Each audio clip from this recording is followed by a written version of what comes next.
In 1820, 88 black Americans boarded a ship in New York Harbor, sailing toward a land they had never seen, to build a nation that didn't yet exist. They called it freedom. But the story of how Liberia was born is far more complicated than that word suggests. This is the founding of Liberia, and it's a story that history barely remembers. To understand Liberia, you have to understand America's problem. By the early 1800s, the United States had a growing population of free black people, and many white Americans didn't know what to do with them. In 1816, a group of white Americans founded the American Colonization Society to resettle free black Americans in Africa. But here's what makes this story strange. The men who supported this society were not united. Slaveholders and abolitionists both joined for completely opposite reasons.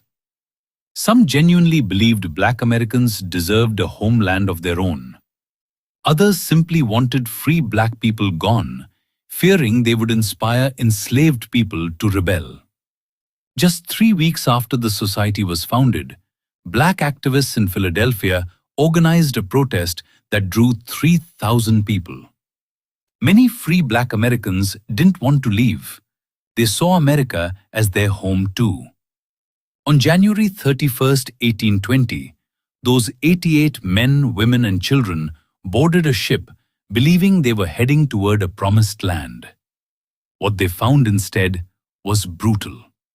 Of the 4,571 immigrants who arrived in Liberia between 1820 and 1842, only 1,819 survived. Let that sink in. Disease, especially malaria, killed more than half of the people who came seeking freedom. And the land itself wasn't empty. The Gola, Loma, Mende, Mano, and Bandi peoples had lived in this region for thousands of years before any settlers arrived.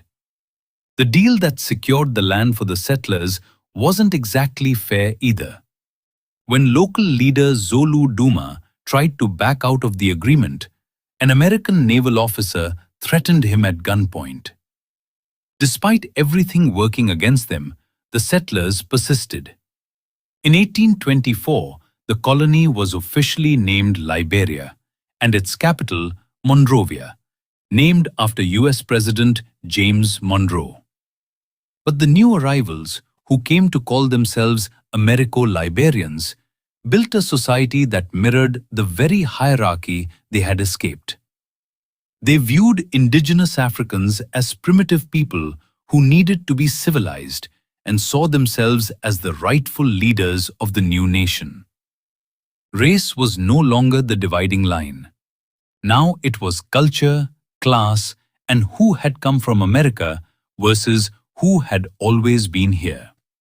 Though Americo-Liberians made up only about 5% of the population, they dominated Liberia's politics and economy for well over a century. By the 1840s, the colony faced new pressure. European powers were encroaching on its land, and it had no real authority to defend itself since it wasn't a sovereign nation. So in 1847, Liberia declared independence, becoming the first African colony to gain independence and the second black republic in the world, after Haiti. Joseph Jenkins Roberts, a man born free in Virginia, became Liberia's first black president. Strangely, the United States, the country that had helped create Liberia, refused to officially recognize it for another 15 years. Washington feared that recognizing a black-led nation might inflame the issue of slavery at home. Liberia's founding is not a simple story of freedom won. It's a story about how complicated freedom can be. Won by some, denied to others, built on contradictions that still shape the country today. The settlers who arrived seeking liberty built a nation, but in doing so, they repeated some of the same patterns of exclusion they had fled. That tension between liberation and domination, between escape and conquest, is still part of understanding Liberia today. If you found this story compelling, there's a lot more buried in Liberian history that most people never hear. Subscribe if you want to keep digging into it with me.